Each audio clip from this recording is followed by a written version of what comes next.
What's up, channel? Oh, beautiful Saturday day here in North Carolina. I know my family back in Wisconsin would just love to be down here, but regardless, either way, all of that jazz. Today, we are going to put together a table, mixed media table, of pipe, fittings of some sorts, and plywood with 2x4s to reinforce. The first thing we're going to do is dry fit all the pipe together and get everything situated that way, and then verify measurements with the wood, see if that works out. I will be honest, I decided to take the easy way and do a lot of the measuring and cutting at Home Depot and Lowe's instead of doing it here, partly because the Jeep Liberty won't carry a full sheet of plywood in the back, but oh well. So that said, let's get these parts and pieces put together and start dry fitting. Hi. Daddy, Yeah. are those balloons for us as a treat? With everybody, Nora, like I said last night. Is it okay if I can cut the balloons? Why don't you talk to Mom about that and you girls work on that issue?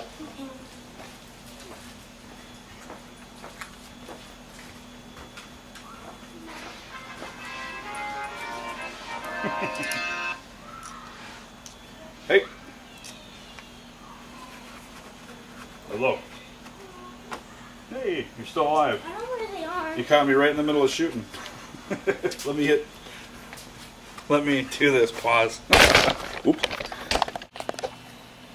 So I almost forgot to review the trestle board beginning this project, so everybody has a general understanding of what's going on. So, here we go. Alright, so for the most part, some pictures, get an idea. Side view, it's going to be the generic pipe, and then connected by flanges up yonder. The bottom side of the tables, where that piece and this piece is going to be flat, and then this will be on its side to give the piece rigidity, or the plywood rigidity, and the flat pieces there and there are going to be for a mounting point for the flanges on the plywood, and that's just to give it more of a rigidity. The same concept for the benches, one piece of plywood and then a 2x4 this time laid on its side. There it is, and here's a rough sketch of what it's going to kind of halfway look like when it's done. Again, we have the pipes that hold the wood on top, and then just for the ends, I'm going to have a pipe run from one end to the other end just to hold the two legs together.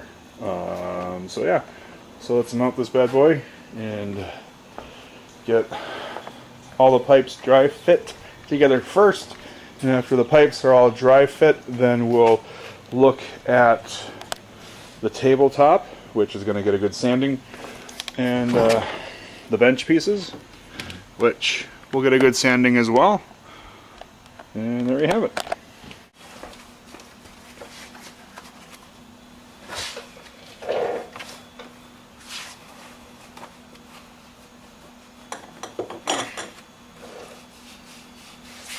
To go grab my nipples. Be right back.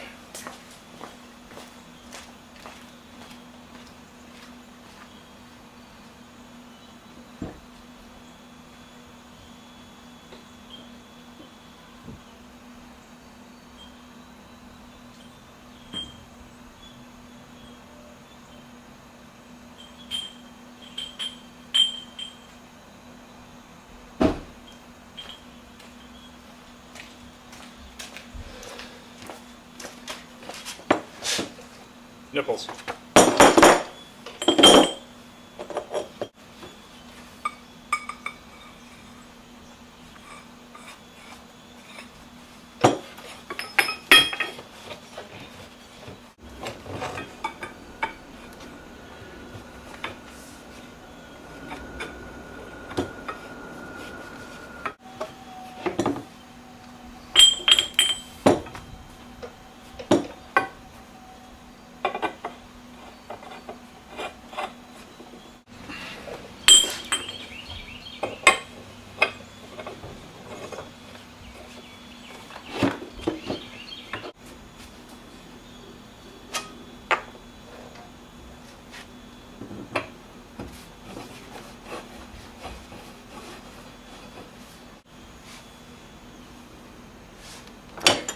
to start moving some of this stuff.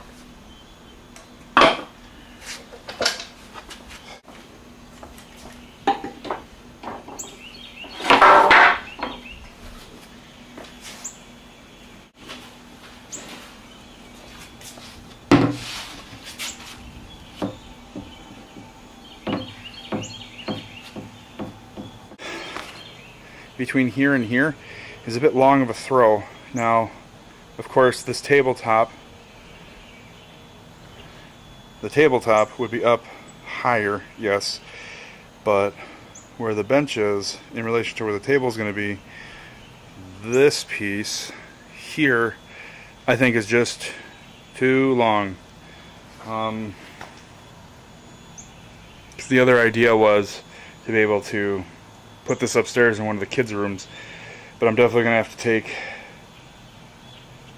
this back to, well, I think the wood lengths are just fine. It's the pipe lengths that I have to go back to the drawing board on. All right, so now we've got everything, I think, fairly under control. Had to go back to the drawing board on different lengths of pipes, and not bad.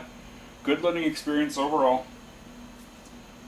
But now we can get all the pipes put together and then center that on the tabletop and prep the tabletop and get everything taken care of. So let's get back to it.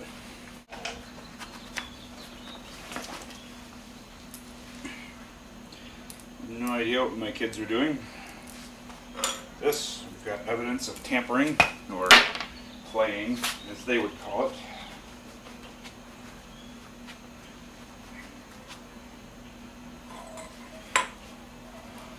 What I found is, unless I have my own threading machine, I have to rely on stock sizes of this, that, and the other thing. Which, it's good to know. I don't know if I'll be making tables like such for any production reason. I may. We'll see. Overall, as you can tell, the construction of them isn't that bad. It just, it's just getting the process knocked down, figured out, how you're going to move, how you're going to do this, that, and the other thing. And then, execution. Overall, not bad.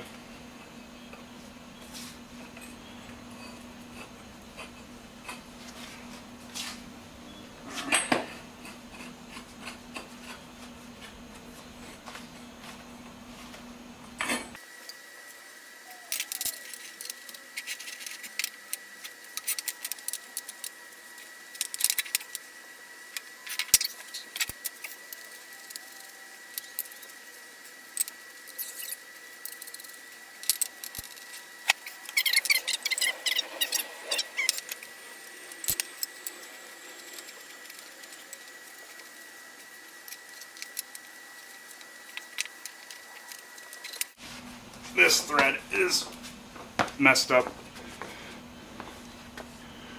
Focus. You can see the metal that was cut, so I gotta fix that now. Or rather, just clear out the thread.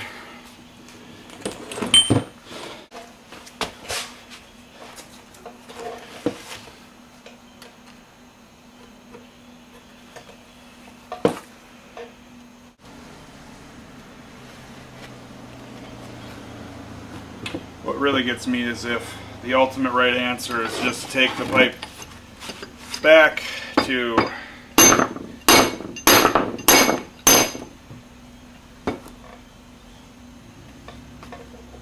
the place, the store.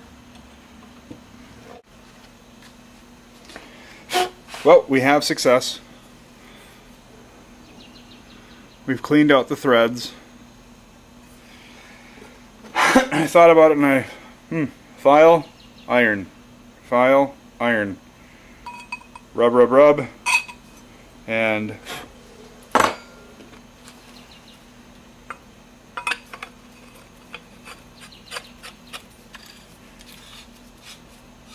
Now that worked. Great! Saves me a trip. And trusty file. Woo!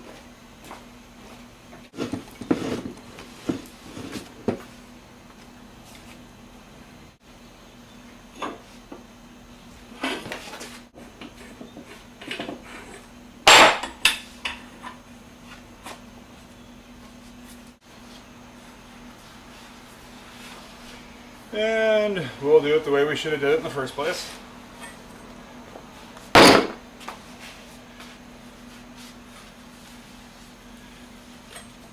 But it begs the question, why do it the easy way, you know? Or why turn it the right way in the first time? If you can't laugh at yourself, you can't laugh at anything.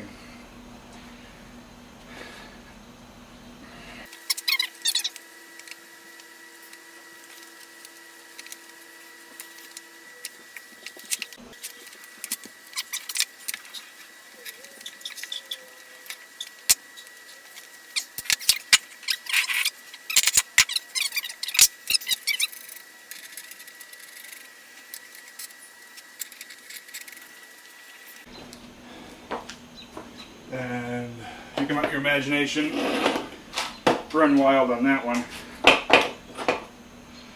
But there's the main idea. Now, what I'll need to do is break out the wood tools and get the benches prepped and get the tabletop prepped and everything ready to go. I'm also going to sand and router just to take the edges off. That'll be fun. So yeah, I'm going to get those tools set up, get you guys watching that, but you don't need to be watching me set up, so be back shortly.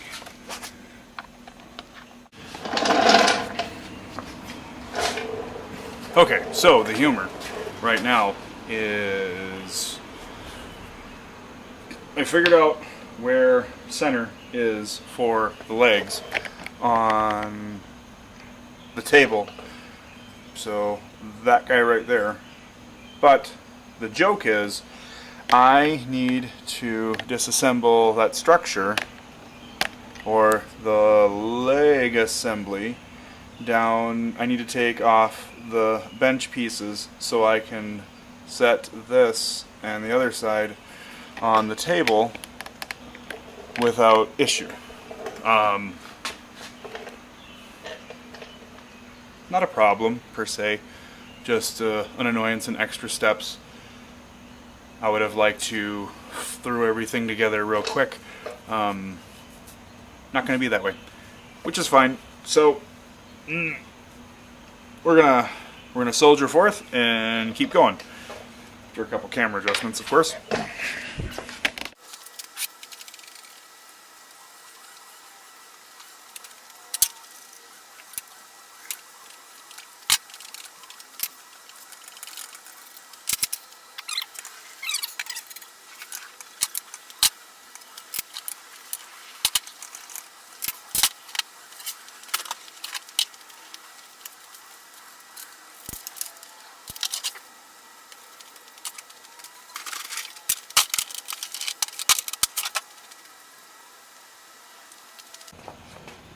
The humor might be, hey, why don't you just leave your tools out? Well, the fact of the matter is I have 3 kids who have not grown up in a construction environment. And because that's happened, I feel no way, shape, or form comfortable leaving tools out for them to play with. Now, a little different than how I grew up? Yes. Well, extremely different? Yes. But we'll just leave it at that. I'm lucky enough to have all my fingers and toes, as of yet. As of yet.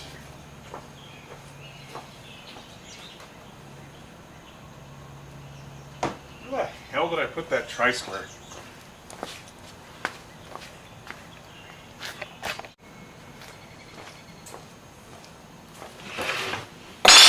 Found the square. Fraction. Found the speed square.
So apparently, I didn't pay attention to the camera and ran out of tape. But suffice to say, what we were able to do was get the, I'm just going to call it the stringer for underneath the table, so if the kids decided to jump on it, they can and stand on it without it snapping on them, or that's the plan. The next thing we want to do is we want to take off these little screws, and I have the tool that I fell in love with a while ago, which is basically a little disc cutter for your drill, and I absolutely love this tool.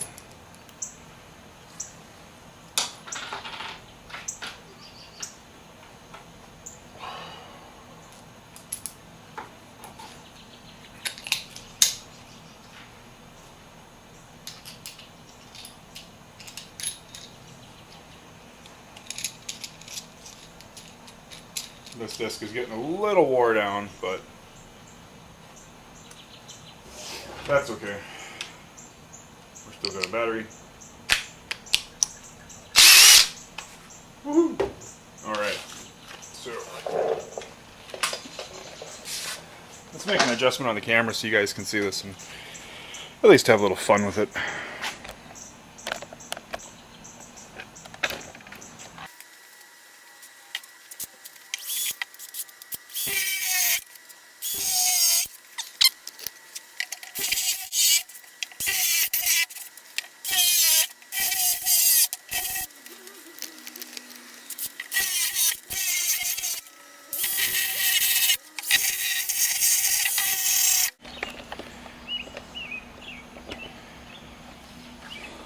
So now I have some support to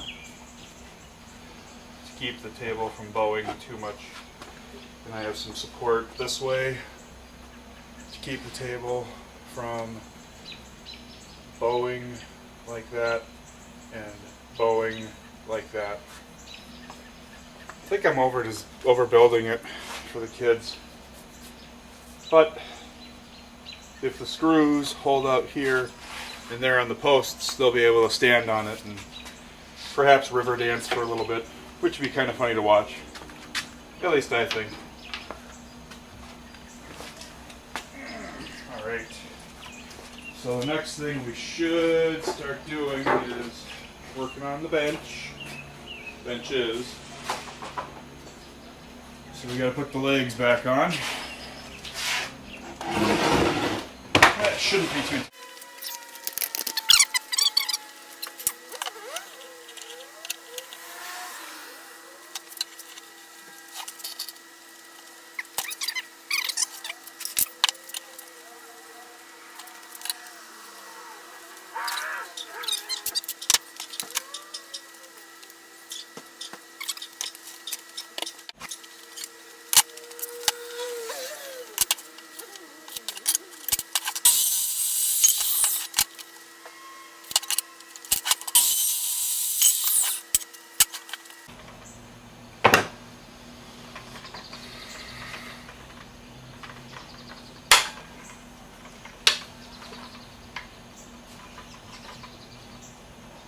Now I have thought about, could I get away with using a 1x here?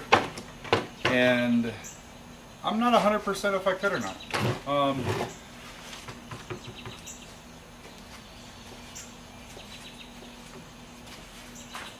I think I could.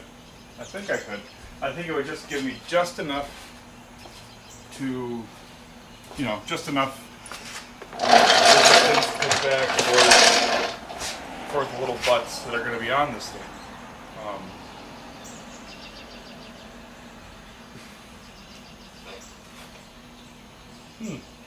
I wonder.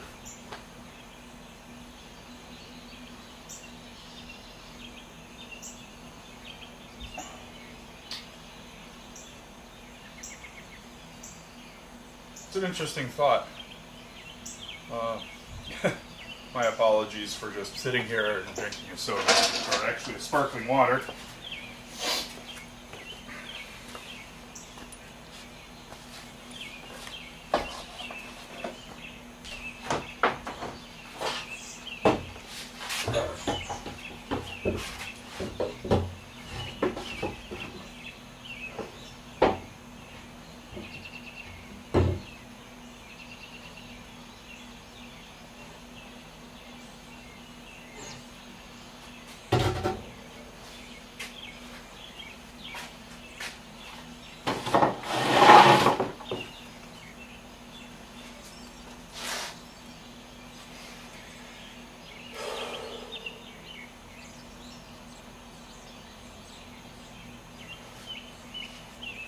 The reason why I'm taking my time right now is because I'm trying to think. Then I'll be shutting the camera off momentarily, but I'm trying to think, do I want to mount the flange on here, or do I want to come down a 1/2 inch and knock out either a 1/2 inch worth of material, or maybe either a 1/4 to a 1/2 inch worth of material, so I can give that flange a little bit. And what that'll do overall is that the seat will sit down a little further, giving the top of lap to bottom of table, people be able to slide in, slide out. Let me pause. Let me think about this for a little bit longer.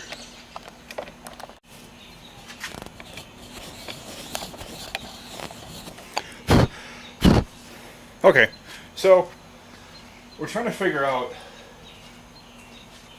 what to do here, really, because when it comes to where the butts are going to be sitting,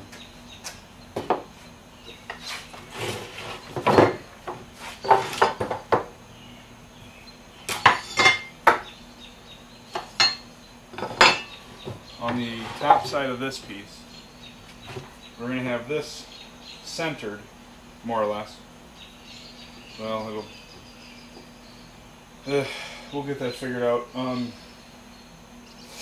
Actually, here, let me look at this real quick.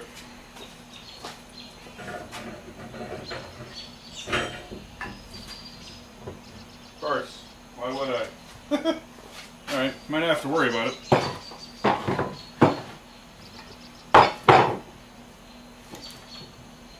Might have to go find another 2x4. That will suck.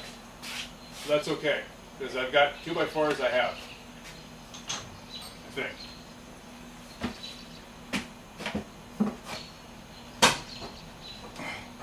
The question is, do I have long enough 2x4s?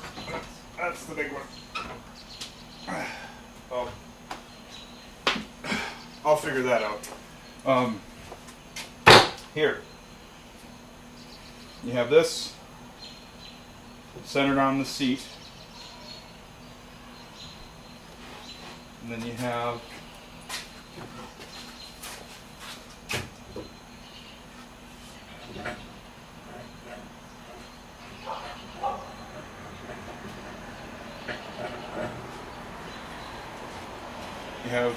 the seat, you have this centered on the seat, and then where the posts come up to meet, that's where we're going to cut a notch out. The entirety of where that is. And we're going to go down X amount. So for example, if we were right here,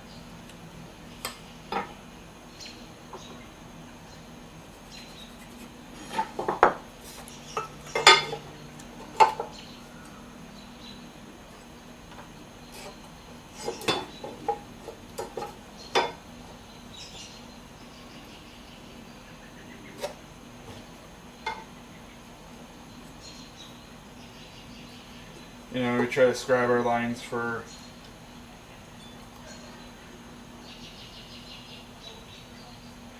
halfway, and then knock that notch out so that the flange would sit lower on the lumber.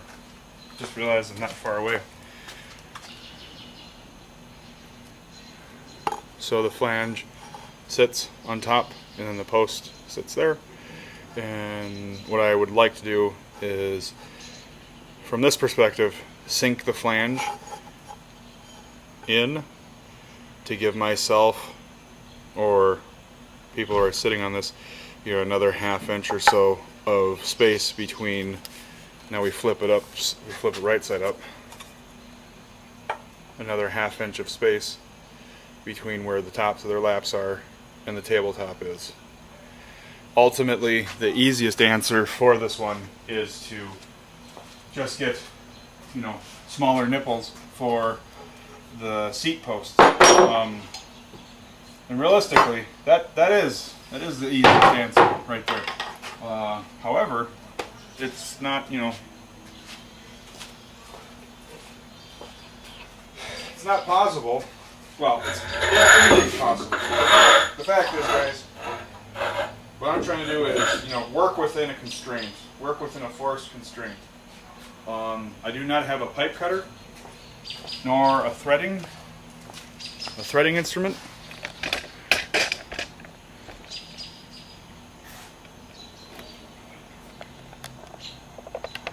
And there's a table over here, so I can better show what we're doing or attempting there too.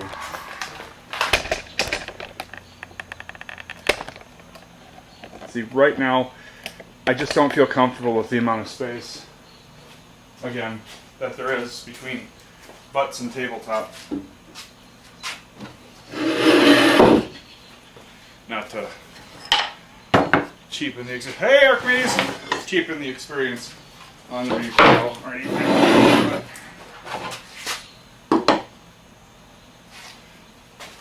So you'd have your little table.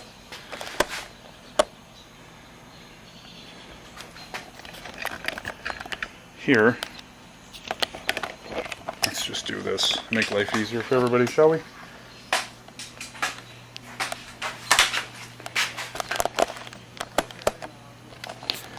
So what we're doing, here's a better angle,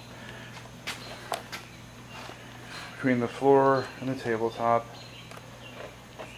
what we want is, this looks like enough space between here and here. I know I couldn't fit there. Well, not comfortably. Well, I want to make sure it's good for the boys, so they can sit there. There's the 45s at work, nice and recessed away. That way. Now we just got to figure out what the hell we're going to do with these guys. The bench. See, right now, if we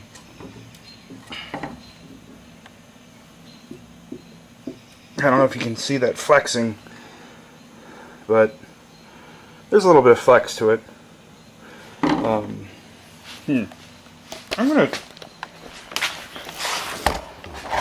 try something.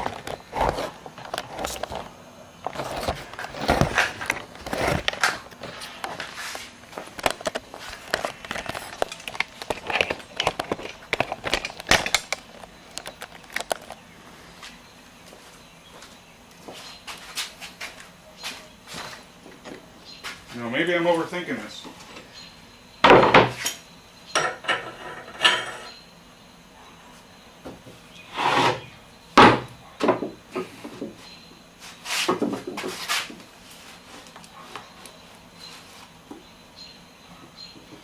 It's got a little bit of a give. It's not bad. I mean, it is plywood. I mean, if it breaks, it breaks. Big deal, right? That's it. It's good working with you guys. That's what we'll do.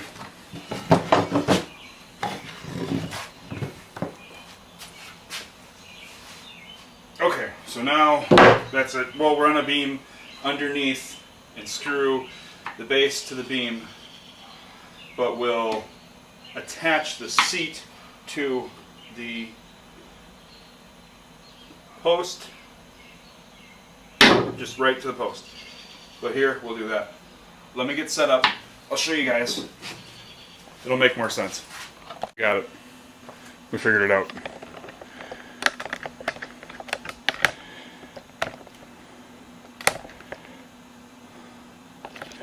So,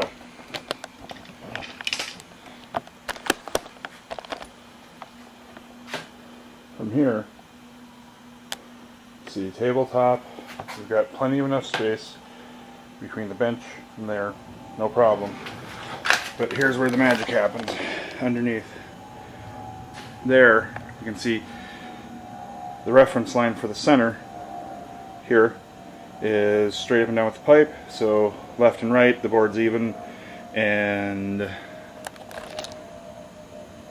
this edge and that edge, that plane is even, so that's kosher.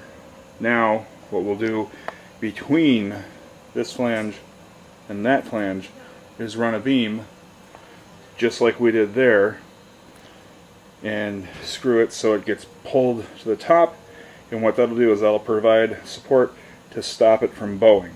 So what I have to do next is basically take my measurements and everything I've done here and repeat them on the other bench seat, wherever the hell I put that. I don't know where that is right now. Once I have that taken care of, then I'll screw the flanges down, then I can flip it upside down or flip it right side up, figure out what's the what is, then put the beam or the 2x4 chunk between the two, and after I do that, then I can start doing the finishing work on the benches. The bench, there's going to be a scallop on the sides, or on the corners. All corners on this table will be scalloped to prevent people from hurting themselves, more or less. And once the scallops are in place, then we're going to take the sanding block to it, and knock it down, and then find out from the boss if she wants it stained or not, or leave it natural tone. But this is what it's looking like so far. I'm going to get all those measurements taken care of, and I'll start filming again once I'm screwing it down and getting stuff into place. The other thing I want to make note is where the bench stops and the table begins. I don't know. I might take out the scale saw and knock 2 inches off of the tabletop and just rip it straight down, just to give a little more space there.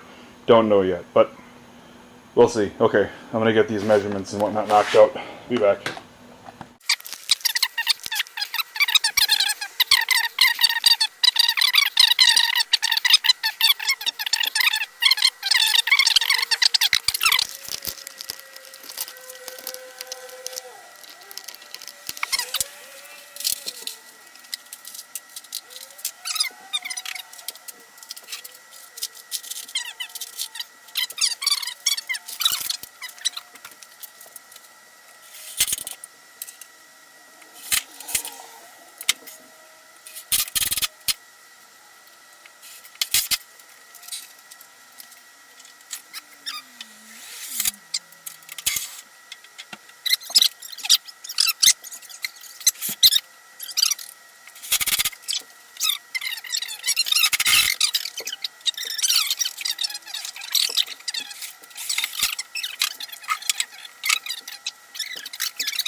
Stamps or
you excited?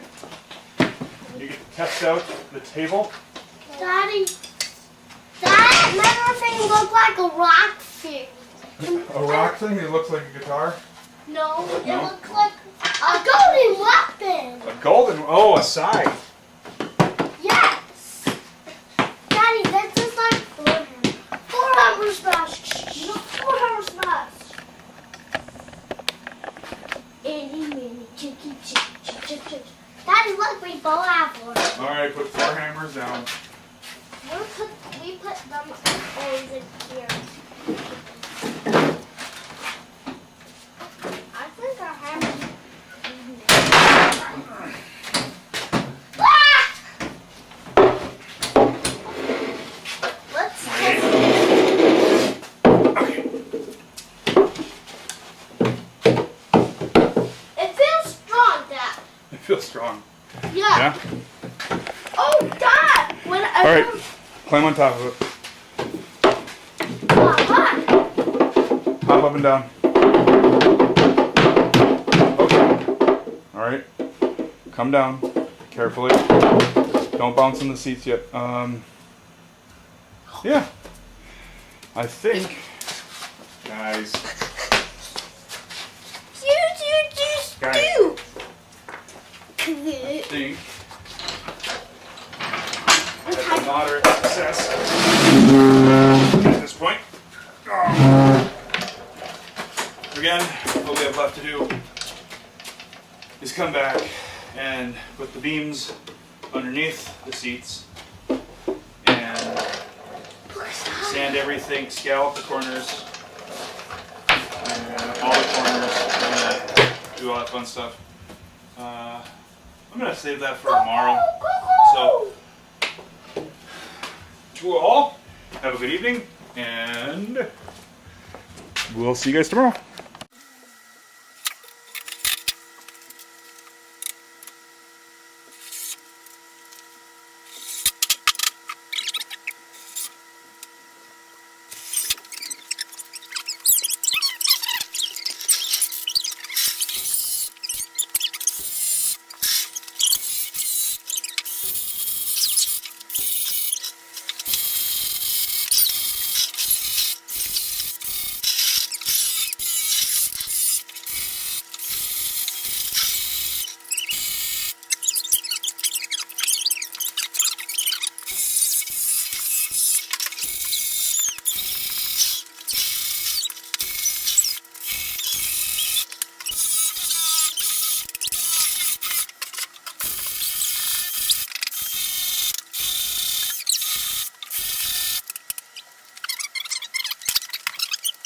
Looks like a guitar.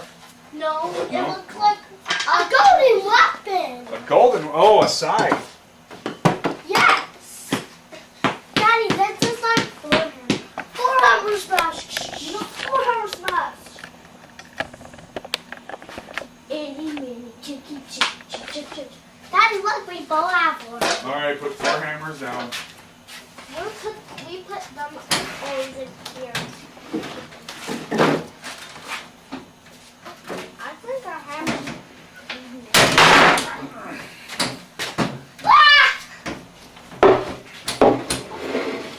Let's test it.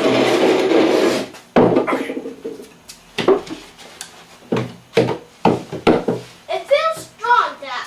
It feels strong. Yeah. Oh, Dad! When I All right, climb on top of it. Hop up and down. Okay. All right. Come down carefully. Don't bounce in the seats yet.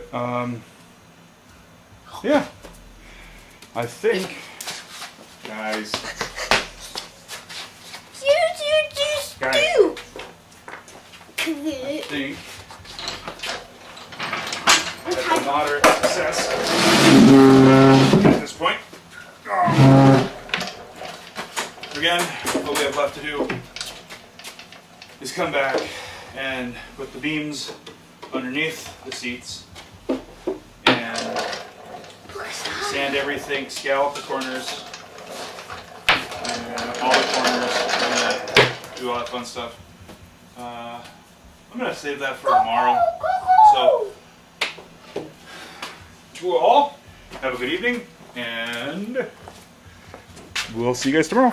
All right, here we are with next day, and we're gonna finish off the table. We've gotta put our beam between the seats, between the poles of the seats.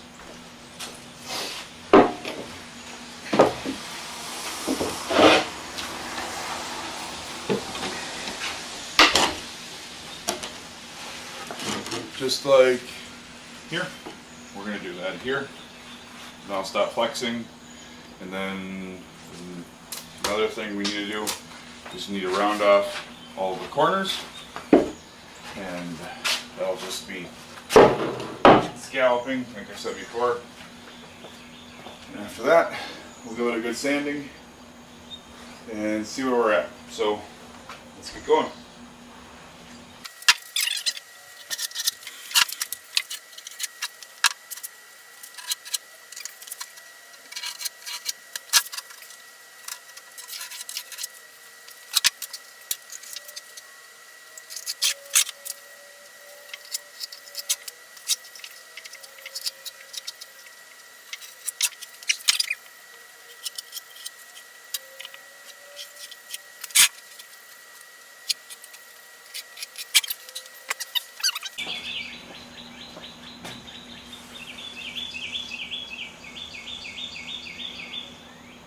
Now, a jigsaw would be perfect. Sorry, a jigsaw would be perfect for this thing, but I don't have a jigsaw, so I'm going to have to use the skill saw. which is fine. Just a little bit louder. A few more passes than normal, but whew. And we'll have to do a little bit of sanding. I think what I'll do is, because I'm going to put a routed edge on all of this anyways, I'll get as close as I can to the lines with the skill saw, you know, do 3 passes, and then when I hit it with the router, I'll just chew into it and get close to the line, if not right on the line. So, alright, let's get some earplugs in, make a few cuts. Yeah, I may need to, you know, make some passes with the skill saw, or the router idea might not work. I may need to make several passes with the skill saw, and then come back with sandpaper, and then get it close to the line. But we'll see.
Alright, after getting a lot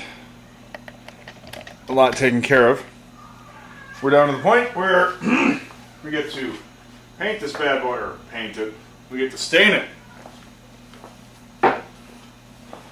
Now, what I usually do is just take a rag and go, but I don't feel like cleaning out underneath my fingernails, doing that, and doing this, a lot of that stuff. It just gets tiresome having to do that. So this time I went out and spent some scratch, if you will. Got some gloves.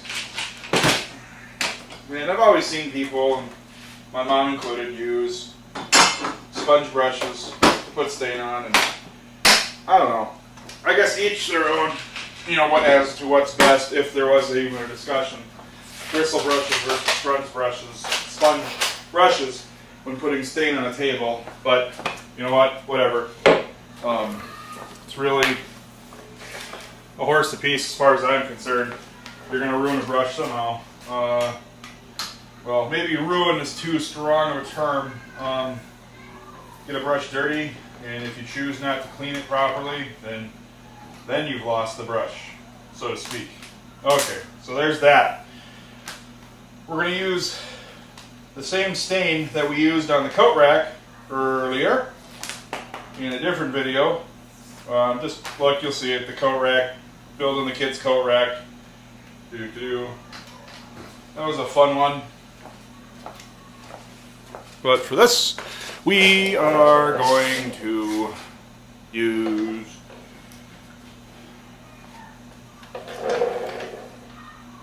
antique walnut. It's not a bad color. I like it.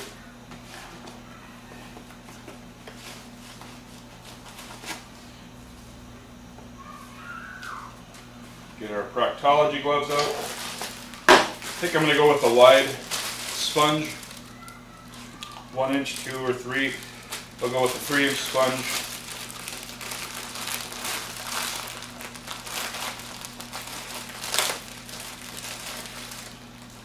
All I'm trying to do is just put the stain on the table, and at this point be done with it. Before I start staining, I'll flip it over, give you a quick tour of everything that we did and how we did it.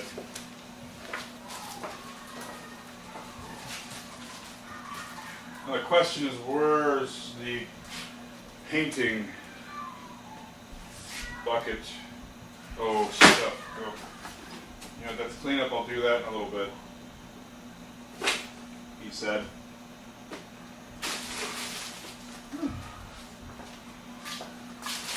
Oh, there's painting stuff. Okay. Now, where is my can opener? The can opener is probably in the place I least expect it. Yep, it is. I don't know where that would be. So, when in doubt, use a screwdriver. I hope you can appreciate the full view of the table, so to speak. I'm going to change that up a little bit.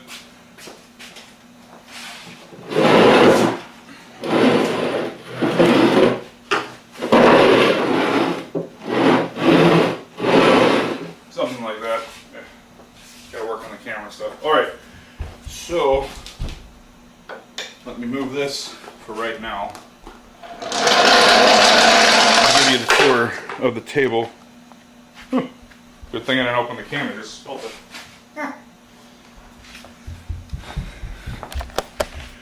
Give you the quick tour of the table.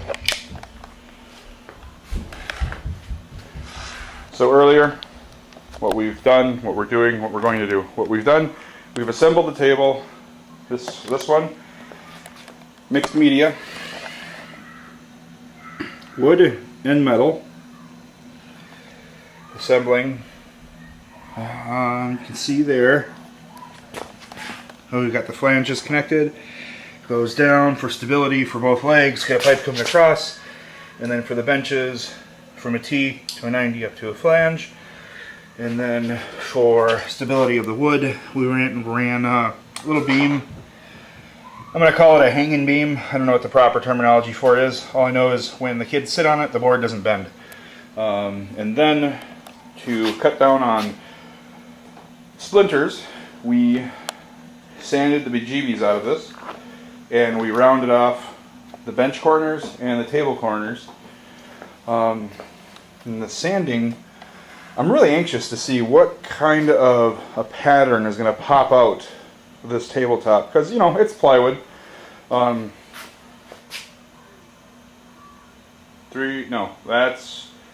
a 1/2 inch, more or less.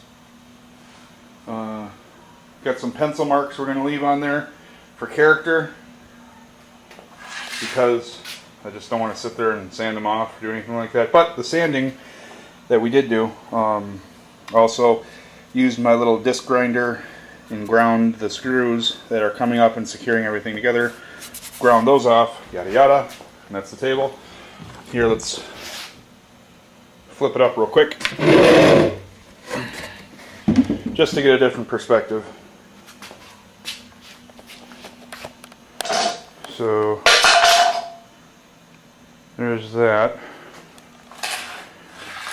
For those of you who like seeing things in 3D, there's that. You can see flanges are holding, T's and 90s. There we go. Okay, let's get this set to start staining. And while we get this going, I'll make sure and bring the camera closer so you can see how the stain interacts with the wood.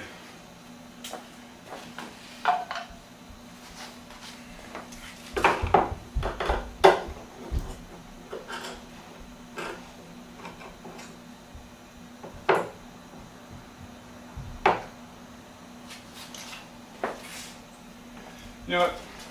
I didn't shake the bejeebies out of this yet. I want to do that. Get sure all the pigment and the suspension are nice and mixed.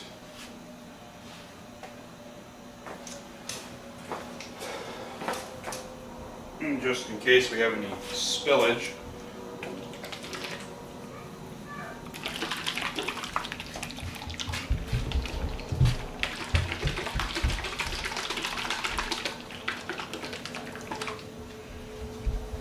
That should suffice.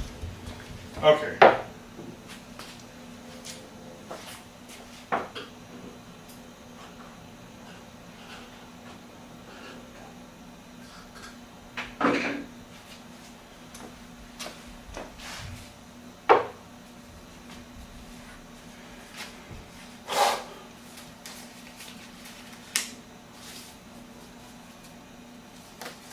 Now the gloves, the funny thing about the gloves is they ever advertise that one size fits most paws or all paws, but we'll see. And at this point, I'm going to bring you guys in closer so you can really see what we're doing here.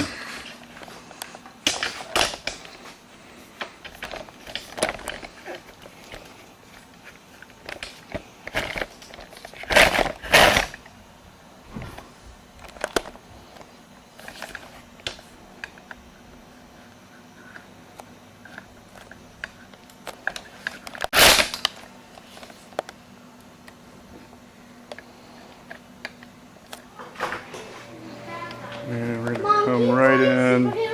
Mom, you're pointing at me. We're going to capture this corner. Just want to be able to show you and keep going.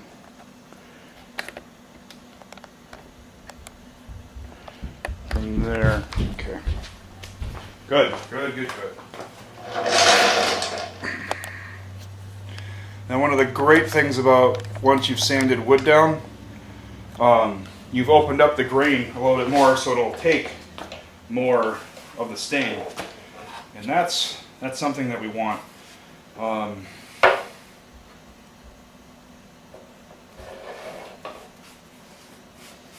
What I'm hoping to see is a lot of these grains pop out, a lot of the mill defects get pulled. And now we just start pushing it around.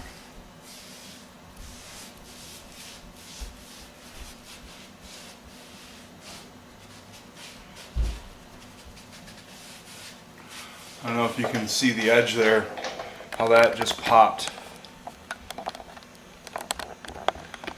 I'll try to get that. Sorry about the camera, guys.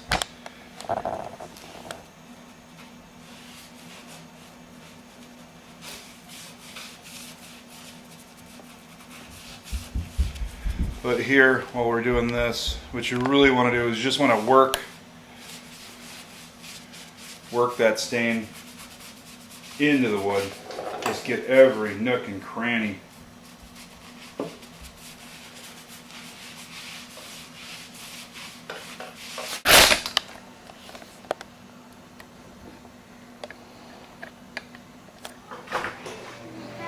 And we're going to come right in.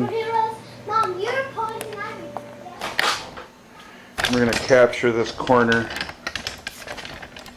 Just want to be able to show you and keep going.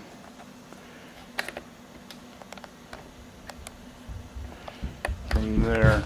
Okay. Good. Now, one of the great things about once you've sanded wood down, you've opened up the grain a little bit more, so it'll take more of the stain, and that's something that we want.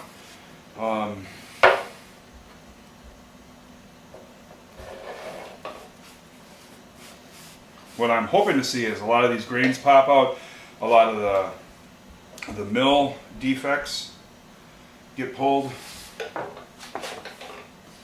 and now we just start pushing it around.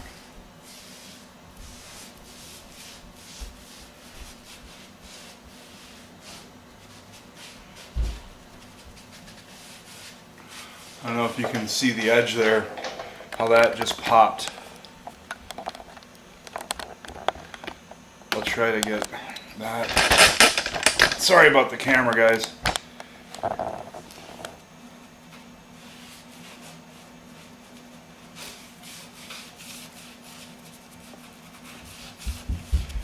But here, while we're doing this, what you really want to do is you just want to work that stain into the wood. Just get every nook and cranny.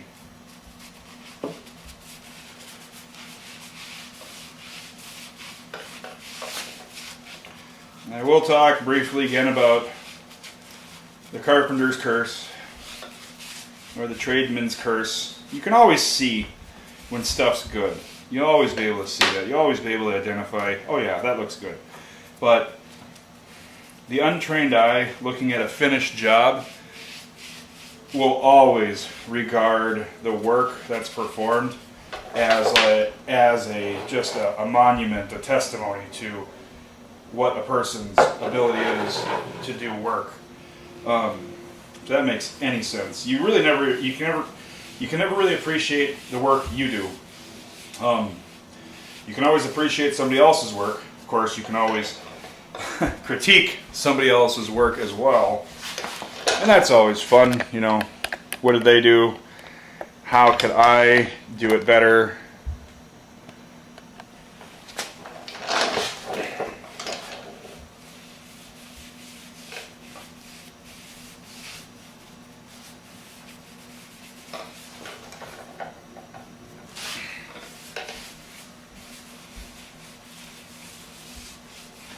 I remember my parents had a little school desk that myself, my two brothers, two sisters, we all took turns sitting in it, doing it, pretending to be in school.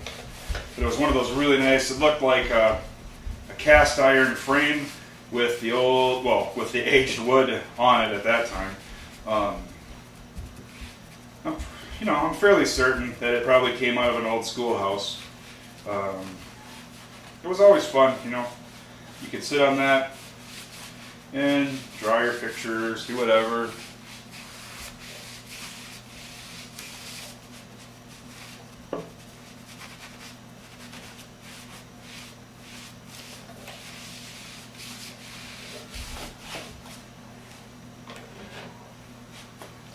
We're almost done with one half.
Let's make an adjustment here.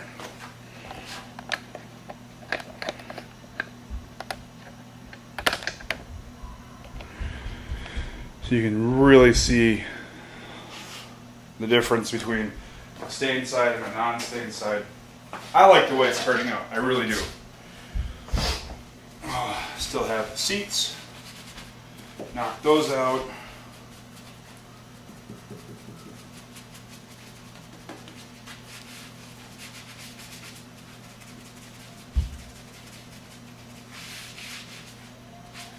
See, my brush is drying out because I'm just trying to get that last little bits out of it.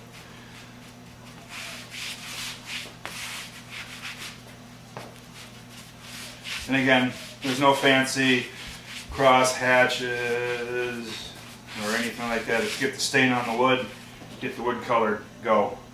Go, go, go, go, go. So, in the spirit of go, go, go, go, go, we're going to work on go, go, go, go, go.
Okay, come on the edge.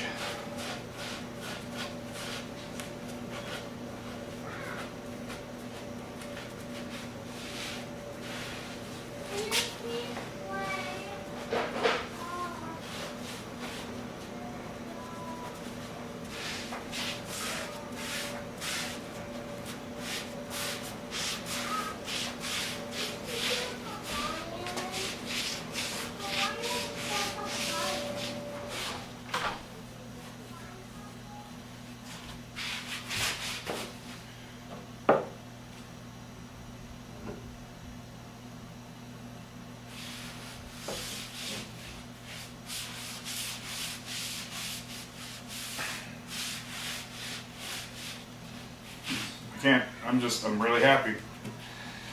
I'm really happy with the way this is going. Let's see. So, question might be, hey Pete, where'd you learn how to do this stuff? You know, and a troll might say, well, you can learn how to do this stuff anywhere you want, really. All you got to do is be willing to watch a how-to video and then do it on your own. I learned how to apply stain, how to strip furniture, remove a finish off of a piece, put a new finish on. I learned all this from my mom. Deb Stowner, shout out to you, Mom. Thank you. She, to my reluctance, made me figure this stuff out by trial and error, because family business is construction. And that's what we did. She would do furniture, interior finishings for any home, the homeowner, the client, yada yada. And that was just a byproduct of growing up in a construction family. You learn. Finishing off what I was rambling about before, Mom would have, at least me, I can speak for myself, my siblings. There is another story there. She would let me try it on my own. She would let, I would be told, here, watch me do this, and then once I had enough gazing time or observation time, and then I would get set loose on a piece, and then here, you do it. And that's how it came to be. I'm not going to go into chemical compositions of how this goes and drying times and all that kind of fun stuff, because one, I really didn't pay a lot of attention to that when it came to, let's just fill time with talking about random knowledge and nuggets of joy when it comes to stains and finishes. Where I come from is, my school of thought, I should say it like that, my school of thought is this: if it looks good, damn it, then done. If you're doing this for somebody else If they're happy with your work, so much the better. And that's really what it comes down to, you know. Now, that client of yours could be your significant other. It could be yourself. You know, hey, maybe you want to take some inexpensive economy lumber, throw a stain on it, and make yourself a nice bookshelf. Go for it. You know, try it. Make a mistake. Learn something. Love it. It's great. So that's the tabletop complete. I'm not going to add another coat to this. If anything, I'm going to put a clear coat of just spray on poly on it. Why am I doing that? Why would I only just do that? Well, to be honest with you guys, when the kids grow up, the seat and the tabletop have to grow with them. And the way this was constructed was just so it would be able to do that. I wanted to make sure that should this tabletop or this picnic table still need to be used, it can make, you know, a very cozy table for at least 4 adults, you know, when everything's said and done. All you have to do is replace your riser pieces and put basically longer nipples there. Right now I've got the table is sitting on, the bottom one is a 10-inch nipple and it's sitting on a T, and then the next one is a 5-inch nipple. The benches themselves are sitting on 5-inch nipples. And I can sit on this thing. My better half can sit on this thing. The kids can have all the kids, and you've seen that earlier. All the kids can stand on it, which is fantastic.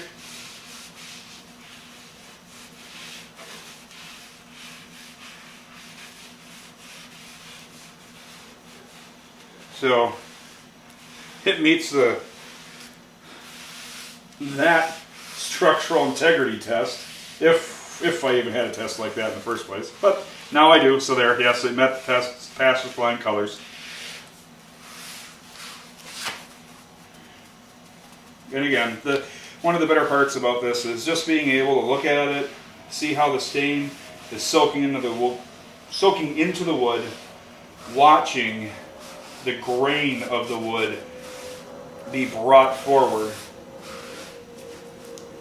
I might do for my next project, I'm thinking of making a table or something. But instead of staining it, first working with the project like this, burning the grain or burning the wood, basically raising the grain. Some people might call it raising the grain. It's basically putting a burnt finish on your piece by burning it. Good stuff. Looks neat.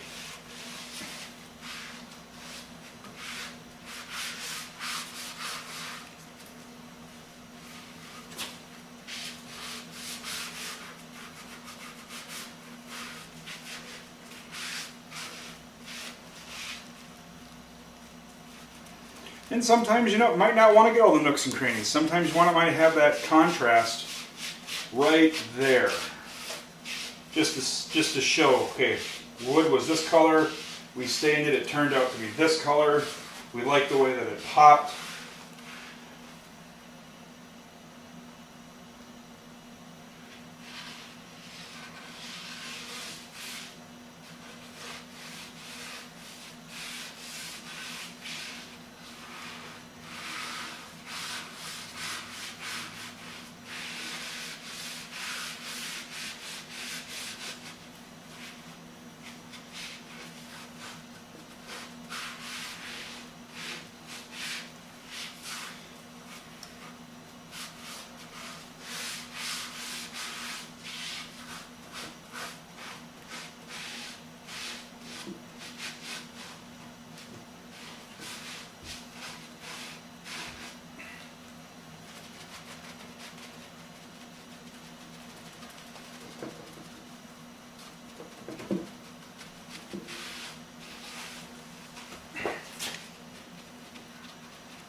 Almost there, people. Almost there.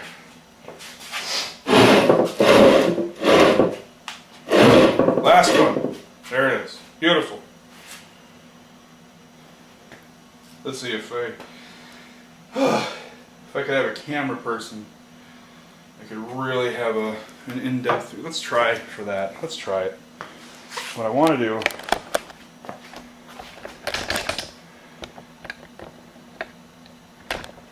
I want to show.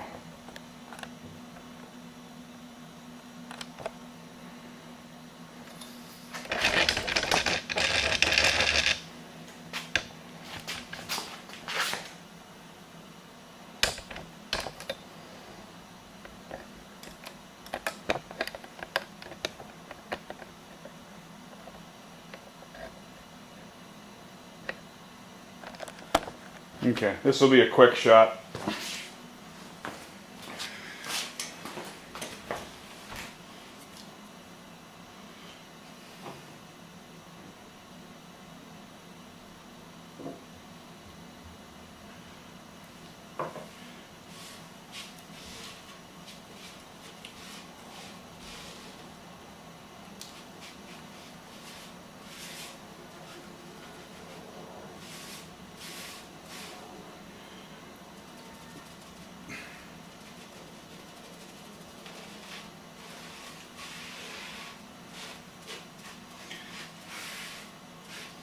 Want to be able to give you guys a more close-up view of what it looks like when you add stain to the wood and how the grain just starts jumping. And I know you've been able to see that over the other spots, but it's something else to be able to actually see it happen too.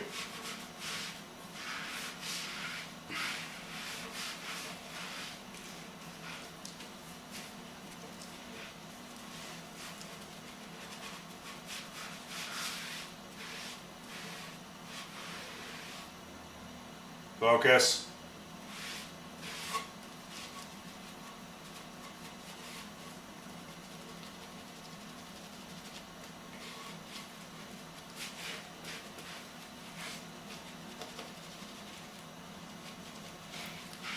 All right, let's get that camera.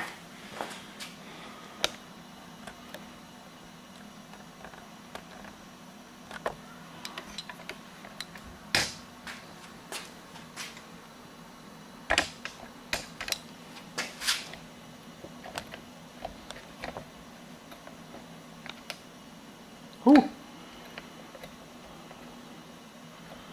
That does pop. That's pretty cool.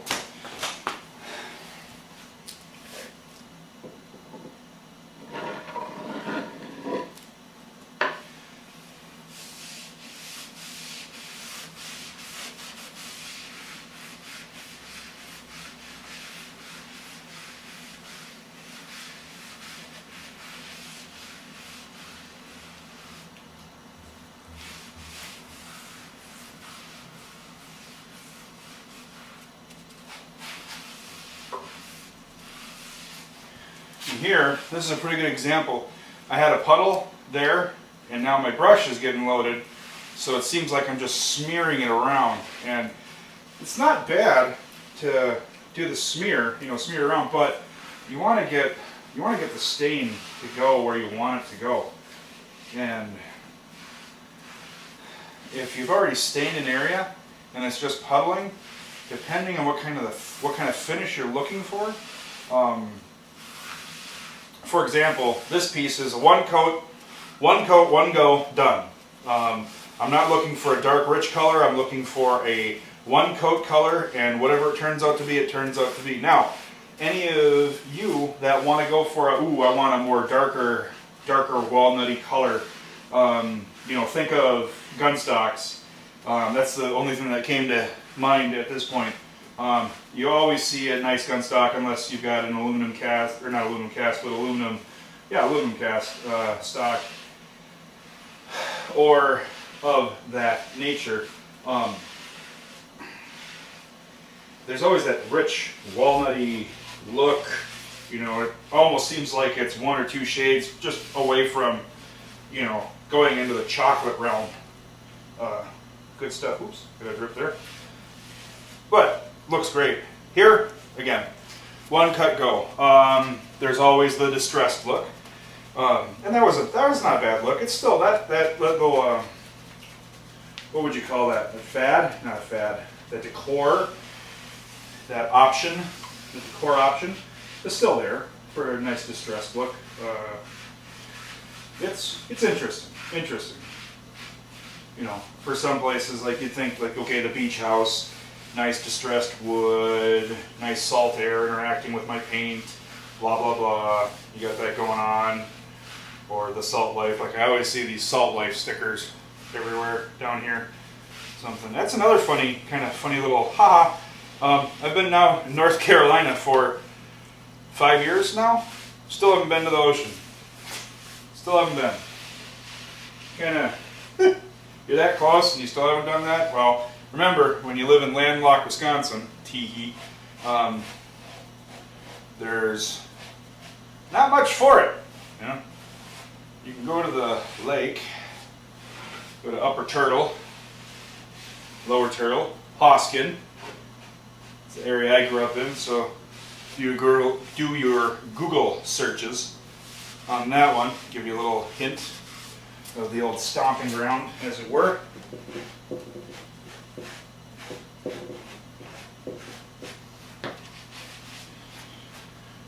And guys, I think we've got a stained table.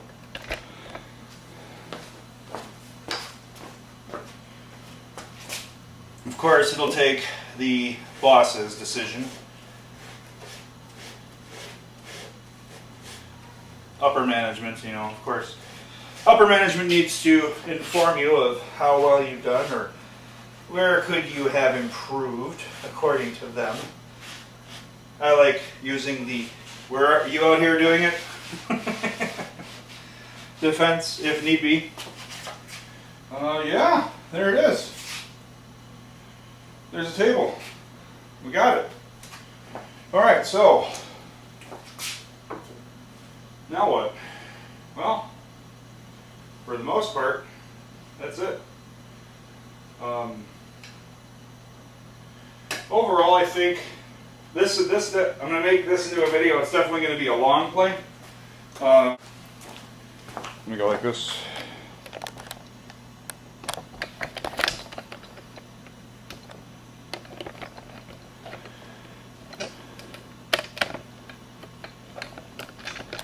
Gosh, sorry guys. You know, when your cameraman and your host are always having arguments, it's hard to figure out who's more right than the other one. But let's see here. When yay, hardly any cleanup. Oh, I think we got a finished piece. 1, 2. I'm pretty happy with the way everything turned out. I'll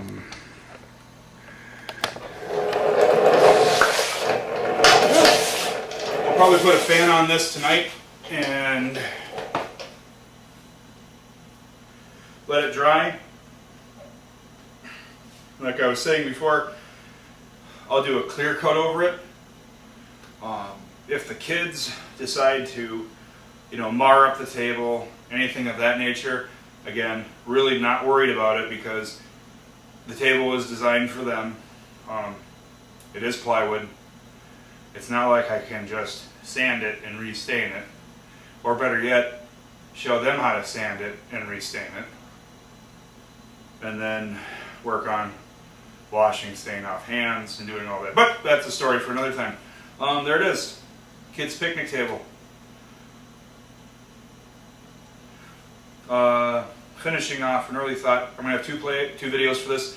I'm going to introduce the long play. Well, I'm going to do the long play, but I will introduce the short play version, which will be instead of about cumulative 3 hours of from start to finish, it'll be, I'll try to condense it down for those of you who like to look at this stuff on your lunch breaks.